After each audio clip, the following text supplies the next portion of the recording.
Robaron más de 1000 toneladas de oro. El robo más grande de la historia ocurrió el 11 de octubre del 2013 en la ciudad de Chicago, Illinois. Un misterioso comerciante anónimo puso a la venta enormes lotes de oro puro que representaban más de 2.000 millones de onzas, una cantidad que representaba 57 toneladas de oro puro en el mercado. La transacción fue tan grande que hizo caer al precio del oro de $78 a $25 por onza. Incluso cerró la bolsa de materias primas o commodities. Pero curiosamente, esta no fue la única venta desmedida de oro. Algo que nadie sabe es que esta venta tan sospechosa no fue la única, pues desde que el expresidente Obama tuvo una reunión con los principales banqueros a puerta cerrada el 19 de agosto del 2013, las ventas desmedidas de lotes de oro continuaron semanas después, mismas que provocaron que el precio del oro se desplomara extrañamente. Estos lotes de oro fueron también comprados de forma anónima por inversionistas privados, es decir, que aquel misterioso inversionista que puso a la venta millones de onzas de oro es el mismo quien seguramente volvió a comprar estas enormes cantidades, solo que a un precio más bajo. De esta forma, lograron bajar el precio del oro para después adquirirlo a un precio muy barato. Ahora, ¿quién fue el encargado de realizar esta operación? ¿Quién se quedó con todo el oro de cientos de miles de inversionistas? Pues una cantidad de más de 50 toneladas de oro fueron retiradas del mercado para ser compradas por medio de la especulación de activos. Este es el robo más grande de la historia de quien nadie habla,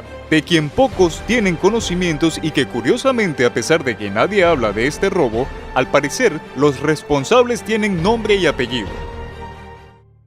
Desde que en el año 1971 el expresidente Richard Nixon destituyó el decreto del patrón del oro al dólar en los Estados Unidos, es decir, que desvincula la emisión de dólares a las cantidades de oro que respaldan el valor del dólar. Esto significa que a partir de ese momento, el Banco Central de Estados Unidos, mejor conocido como la Reserva Federal, es libre de imprimir tantos billetes como quiera. Este acontecimiento se le otorga un valor fiduciario al dólar, es decir, simplemente se da voto de fe de que un billete de $100 vale $100 por la confianza depositada en el valor que éste tiene, sin la necesidad de que dicho valor esté sostenido o respaldado en las reservas de oro que tengan los Estados Unidos. El Banco Central de Estados Unidos, o también llamado Reserva Federal, ha venido imprimiendo miles de millones de dólares sin tener el respaldo de una moneda con oro. Y, para explicar quiénes son los responsables de la desaparición de 50 toneladas de oro puro, tenemos que retroceder en el tiempo y explicar cómo surge la Reserva Federal o Banco Central de Estados Unidos. Hace muchos años, a principios del siglo XIX, existió un multimillonario llamado John Pierpont Morgan, mejor conocido como J.P. Morgan. Este personaje fue un famoso banquero e industrial estadounidense que, junto con las otras familias como los Rockefeller y los Rothschild, controlaban el sistema bancario de Estados Unidos y parte de Europa. Fue idea de este grupo de banqueros establecer un banco central que dictara las tasas de interés que hicieran el resto de los bancos. Curiosamente, después de la muerte de J.P. Morgan, es que surge un Banco Central de Estados Unidos, que, en contra de lo que el gobierno de ese país, con presidentes conocidos como Roosevelt y sus sucesores, proponían como el poder de los banqueros. Desde aquellos tiempos era mayor que los propios mandatarios y se estableció la Reserva Federal como un banco central en los Estados Unidos, que controlaban el flujo de dinero y las tasas de intereses del resto de los bancos. Tiempo después de la Segunda Guerra Mundial, Estados Unidos fue la nación que se encargó de la reconstrucción de Europa, misma época donde surge la Organización Mundial de las Naciones, mejor conocido como ONU, y el Banco Mundial de la ONU, entre otras funciones.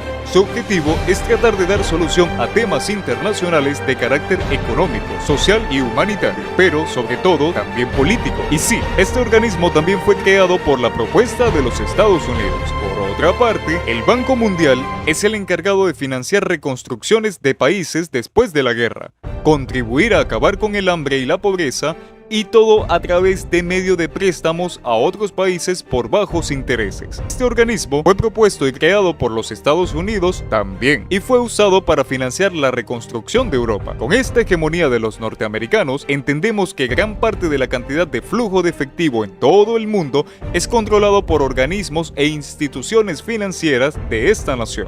Con este resumen, volvamos al robo más grande de la historia. Ahora pregúntate, ¿quién sería capaz de hacer transacciones tan grandes en la bolsa de valores en cuestión de minutos? Que incluso pudiera colapsar el mercado financiero haciendo bajar o subir el precio de un activo a su favor. Sí, lo has entendido. Dejemos atrás a la lista de los 10 hombres más ricos del mundo, de lo cual está lleno Internet. Los verdaderos trillonarios en el mundo nunca saldrán de las sombras. Nunca. Pues estos grupos de banqueros y grandes élites de la órbita que han sido herederos de generación en generación de grandes familias son los que están controlando el dinero desde hace siglos. Es indudable que el dinero en circulación en papel moneda pueda llegar a colapsar y que desde hace décadas el dinero en efectivo ha disminuido su uso, ya que después de las tarjetas de débito y de crédito surgieron divisas encriptadas llamadas criptomonedas, que son códigos digitales rastreables por medios de un libro contable, con números finitos o limitados que son supuestamente la principal competencia del dinero fiduciario. Curiosamente, a estas criptomonedas como el Bitcoin no se les adjudica un creador y son respaldadas solamente por la oferta y la demanda del mismo mercado, sin fundamento en algún activo de respaldo como el oro. Simplemente usan el mismo modelo de negocio de la minación de oro desencriptado. Estos códigos finitos o limitados de Bitcoin están fijados en no más de 21 millones de unidades disponibles y no podrán haber más. Para hacer una buena idea combinada con el plan de hace siglos, muy probablemente también fue creado por los mismos poderosos banqueros del mundo, aunque supuestamente vaya en contra de su propio dinero. Ahora, ¿entiendes quién está detrás de todo este gran circo? Invertir en un activo novedoso y popular donde todo el mundo está invirtiendo lo hace una buena inversión de momento, pero no a largo plazo, porque recordemos que podría llegar a un inversionista anónimo y especular con el mercado como ocurrió en el 2013 con el oro puro. En 1985, en el momento económico más bajo tras la depresión económica de 1983, el Tesoro Federal estaba casi sin oro en sus reservas. Así que el presidente Grover Cleveland llegó a un acuerdo con JP Morgan para crear un sindicato privado en Wall Street y poder proveer al Tesoro de los Estados Unidos con 65 millones de dólares en oro, la mitad procedente de Europa, para así poder emitir deudas del Tesoro que permitiesen recuperar las marcas del Tesoro hasta un superbuy de 100 millones de dólares. El episodio salvó el Tesoro, pero dañó políticamente a Cleveland a través del ala agraria de su partido, que era el Partido Demócrata, y se convirtió en un tema clave en las elecciones de 1896, cuando los bancos se convirtieron en el objeto de los ataques de William Jennings Bryan. JP Morgan y el resto de banqueros de Wall Street hicieron fuertes donaciones al candidato republicano William McKinley, que resultó elegido en 1896 y reelegido en 1900.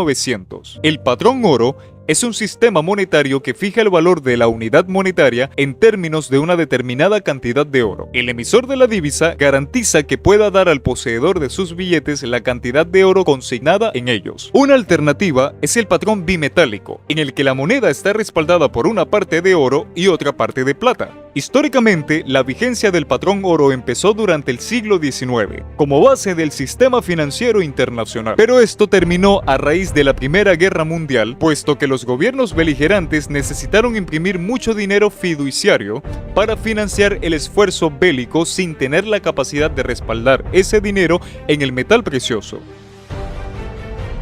Durante los acuerdos de Bretton Woods, se decidió adoptar al dólar estadounidense como divisa internacional, bajo la condición de la Reserva Federal, que es el banco central de este país, para que sostuviera el patrón de oro a partir de 1971, por lo que el dólar se convirtió en una moneda fiat respaldada por una imposición gubernamental estadounidense y sin valor intrínseco, pero con un valor legal y propio.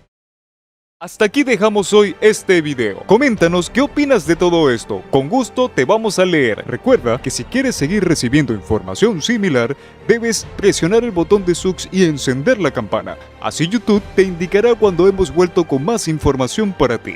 Hasta la próxima.